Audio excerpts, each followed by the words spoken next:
feront pas leur rentrée jeudi prochain. Alors que la situation semble se stabiliser en métropole, l'épidémie flambe dans ces territoires, notamment en Guyane où le taux d'incidence a augmenté de 40% en une semaine. Le gouvernement a donc décidé un report de la rentrée. Gabriel Attal l'a annoncé à la sortie du Conseil des ministres. En conséquence de ces situations très graves, la rentrée scolaire avait déjà été reportée en Polynésie française. Et il a été décidé ce matin, lors du Conseil de défense, de repousser également la rentrée scolaire au 13 septembre en Guadeloupe, en Martinique, à Saint-Martin, à Saint-Barthélemy, ainsi que dans la partie de la Guyane en zone rouge.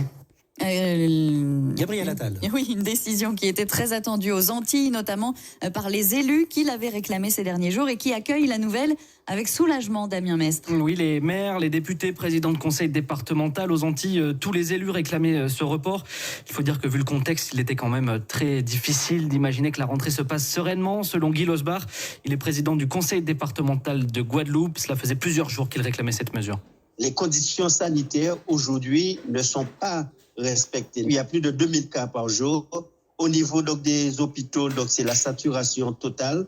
Mais même pour ouvrir les écoles, beaucoup d'agents ne sont pas disponibles dans les collèges, dans les lycées et même voire dans les écoles primaires, qui rend quasiment impossible la rentrée la semaine prochaine. Et soulagement également du côté des syndicats de profs que j'ai contactés, eux aussi réclamaient un report, en soulignant également l'aspect psychologique de cette crise sanitaire. Beaucoup d'élèves ont des proches, des parents parfois qui sont à l'hôpital ou qui sont morts du Covid.